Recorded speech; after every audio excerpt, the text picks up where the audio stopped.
大家好啊，歡迎收睇《攝錄》係 Andy 啊。咁啊，見到我而家喺機場就知我又飛啦。咁呢個呢，就係我2025年呢第一個 trip 啊。咁去邊呢？我同親個講呢，話我去呢個地方呢，都冇人知係邊。咁啊，大家都知我中意富士山啊嘛，所以其實我今次呢，就係去呢個靜岡。咁啊，靜岡同埋山梨縣中間就係富士山啦。咁河口湖去得多啦，咁今次呢，就去靜岡。咁今條片呢，都會帶大家睇下咧，即係靜岡有啲咩玩啦，可以點樣影富士山啦。咁同埋呢，就話靜岡呢，一落機呢，或者甚至乎未落機呢，都已經可以見到富士山。咁一陣間睇下落機係咪真係見到啦？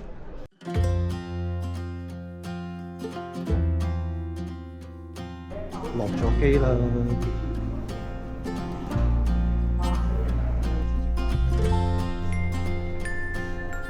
啱啱咧，我就喺呢個機場咧，就搭咗呢個巴士咧，去咗呢個金谷站，之後再轉呢個咧 JR 咧，我就會去呢個靜岡市。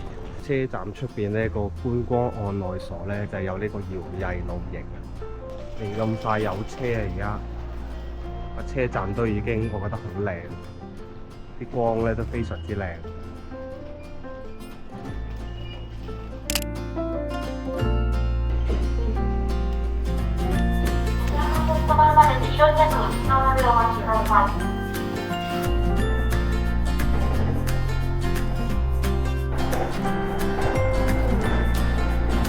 咁而家咧就已經嚟到呢個靜岡站啦。頭先一路搭呢個咧電車咧，就會見到啊。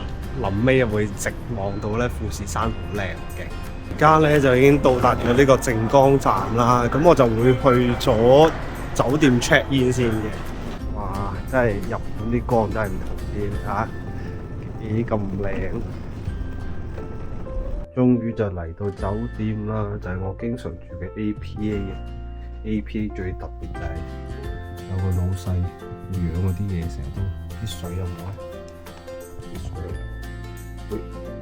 check in 完啦，咁而家其實今晚就冇乜特別嘅，都係周圍行下街食下嘢啊。咁睇下而家有咩地方喺附近嘅周圍行下先。聽日先係正式嗰個旅程嘅開始。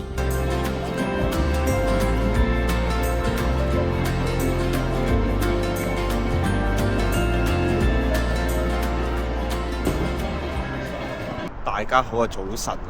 咁啊，而家咧我就準備出發，就去今日嘅目的地啦。出發之前咧，咁我就要去咗呢個咧 JR 嗰度咧換咗呢個 JR Pass 先。咁今日我就主要會搭巴士，就會去兩個地方。其中一個咧就會係去呢個日本平啦，影富士山啦。另外一個咧就係三浦之松原係啦。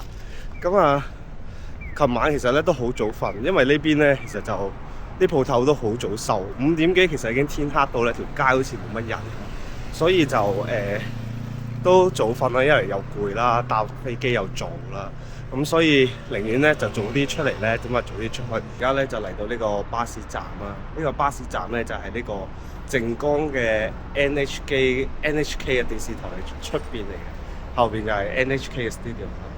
咁我就早咗好多嚟嘅，但係咧其實就穩陣啲好，因為如果唔係咧就唔知等幾耐巴士啊。咁大概應該係8:36到巴士就會到咯。咁啊呢個就係巴士站啦。我哋咧就要搭42號巴士啊，預計3分6分鐘會到啦。因為咧真係要等成1個鐘一班，之後就要9點幾，嗰邊9點開，咁所以我就搭8點幾，搭大概44分鐘就到。巴士嚟啦，巴士嚟啦，42號嚟到啦，上咗車啦而家。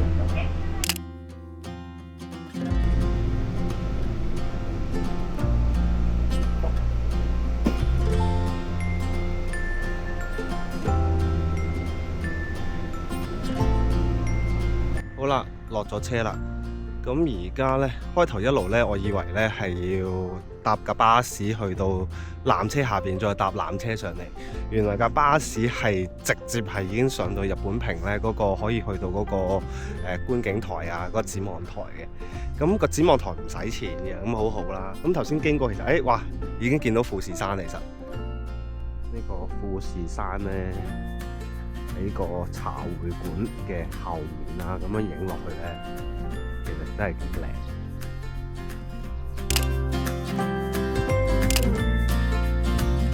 都仲未去到呢個咧日本屏嗰個展望台，去咗呢個東展望台咧，有個阿芝麻嘅鐘。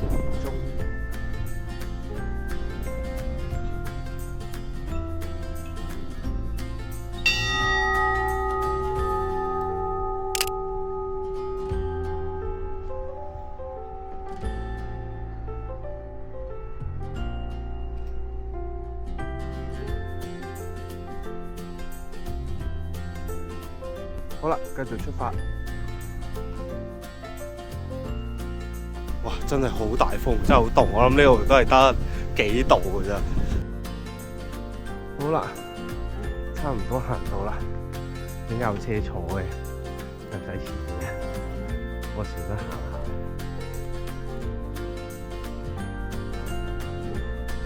入到嚟展館啦，咁展館咧好多啲歷史嗰啲嘢睇啦。咁呢度咧係9點先開，同埋咧佢會有休館嘅，所以咧大家嚟嘅時候咧要睇下日子。我睇咗今日就一定唔會休嘅，咁所以就冇問題。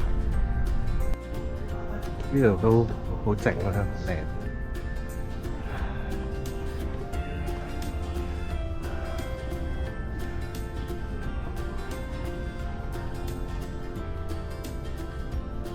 咁我哋就上咗去最頂，去咗外面睇下先。如果夜景一定要真係揸車就先可以順利，因為其實佢個館咧就9點鐘開，但係外面就冇問題嘅，全天候開。出咗嚟啦！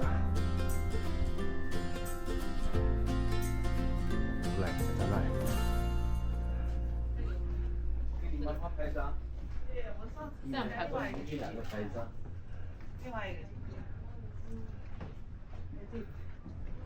哎呀，我披萨都的，好晒的，披萨带来的。这里还是太阳下面好。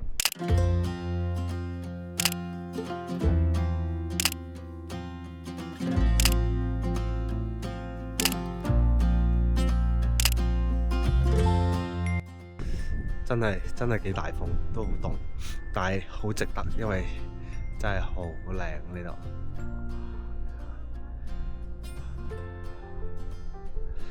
真係好靚，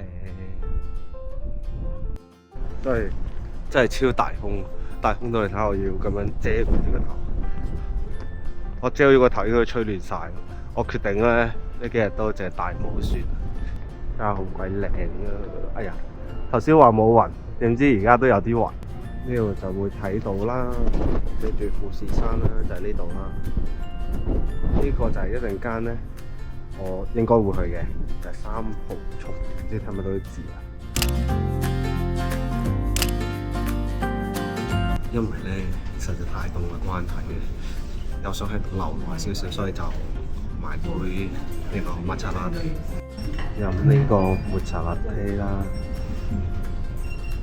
對住個富士山飲啦，影富士山嘅用要有富士 film 啦，有呢個數碼代表嘅 APS-C 同埋呢個中幅，菲林代表亦都有 APS 同埋中幅。而家咧我就飲完嘢啦，咁就去搭巴士，我就要去呢個三浦松原。原來呢度過去都幾遠嘅。行唔好講啦，行就應該唔會行嘅啦，個幾鐘，1個鐘40分鐘。咁但係搭車其實都係差唔多，咁但係搭車唔使行啊嘛。咁咧呢度咧我就要搭翻巴士咧去東正江個站，之後咧再搭呢個 JR 去清水，清水再搭翻巴士先可以去到呢個三浦松原個海濱嗰邊咯。咁但我今日其實預咗都係主要係呢兩個嘅景點，因為而家其實好早天黑啊。琴日其實基本上5點幾咧都已經黑晒，所以我今日就唔 set 咁多景點啦，因為都遠，咁啊影夠就算啦。咁啊仲有幾日嘅唔同行程啊，再慢慢去第二啲地方影啦。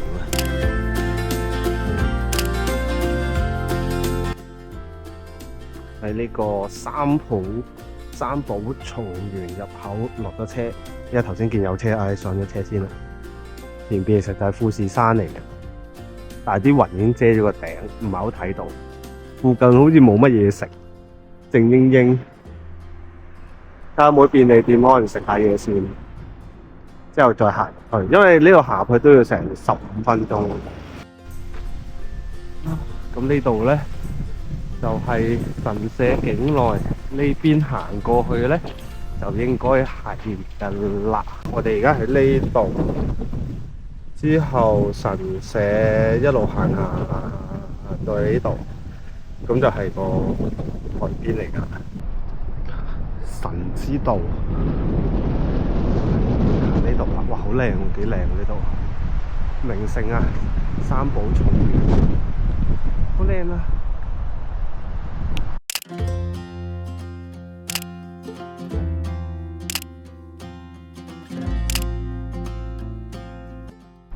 行呢條步道真係幾舒服，好靚，兩邊全部都係啲松樹啊！一路行咧，啲光咧一路喺啲松樹嗰度咧滲出嚟咧，啲光好靚，同埋佢嗰啲綠色咧係特別唔係青 BB 嘅綠嚟嘅咯，所以加埋個藍天，非常之正。行到尾啦，佢咧其實應該係有個唔使錢嘅觀光所之類嘅。咁我哋揾下先，好似有啲嘢食，睇下有咩食先。呢間好似有開，營業中，應該食呢個刺身檔。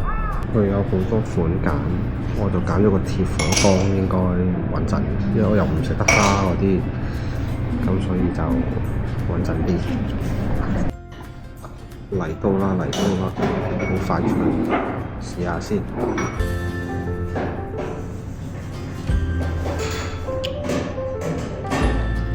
食飽飽啦，都幾好食，唔錯，幾鮮甜咯。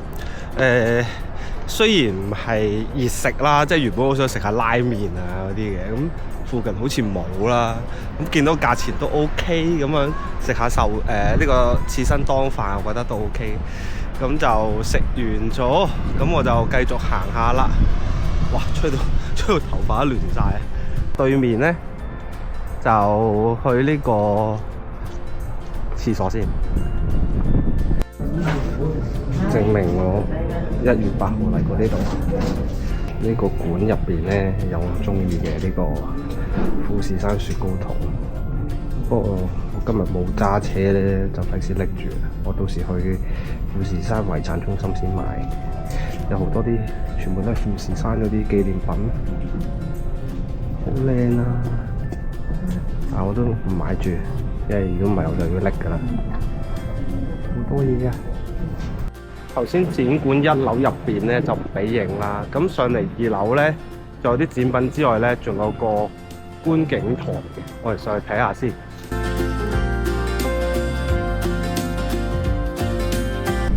好，富士山喺邊？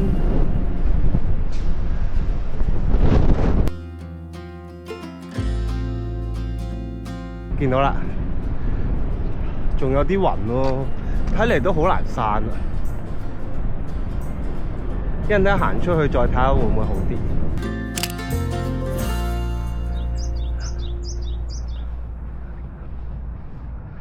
哇，好藍啊！點解個海可以藍得咁緊要啊？哇，超靚啊！點解個海可以藍到咁嘅？超靚啊！超藍啊！啲沙咧，啲沙踩落去 feel 到係非常之軟嘅，非常之軟熟。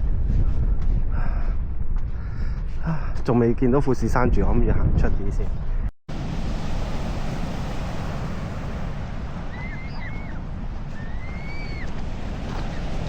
超大浪，好震撼。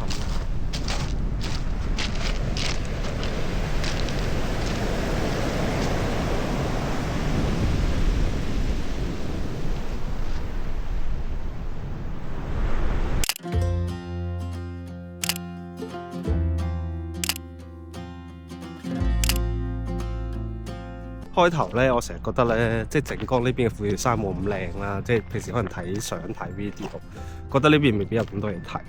但係呢邊咧，我覺得都好靚，原因係佢同喺河口湖咧，山梨嗰邊好唔同。山梨嗰邊係睇湖，呢邊咧係佢會有海嘅。咁海再加個富士山咧，佢啲海仲要好大風大浪咧，係好震撼啦。之後亦都對住個富士山係有呢個景，加埋咧係完全同山梨河口湖嗰邊係兩回事。所以我覺得如果你即係我自己都仲係好中意河口湖嘅，但係呢邊我中意嘅程度係多咗好多咯。我自己都好中意，因為真係完全係唔同嘅 feel， 唔同嘅景嚟嘅。我真係好開心，哇！啲雲就係山啦，揾一個靚位影鬼咗佢先嗱。但唔知大家睇唔睇到啊？開始山啦，拍個 8K 畫面俾大家睇下。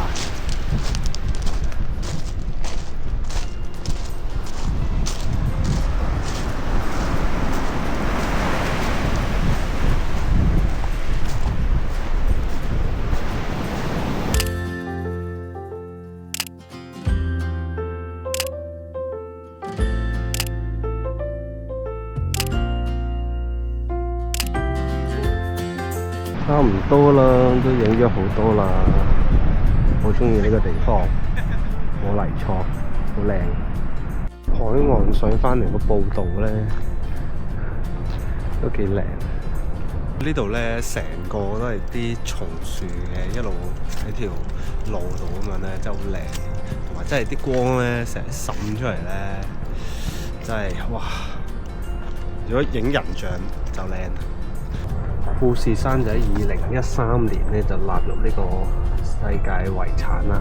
咁其實就唔係淨係個富士山嘅，佢應該係成個包埋晒，好似嚟呢個三寶松原啊呢啲咧，佢係一齊納入埋嘅，成個文化咯。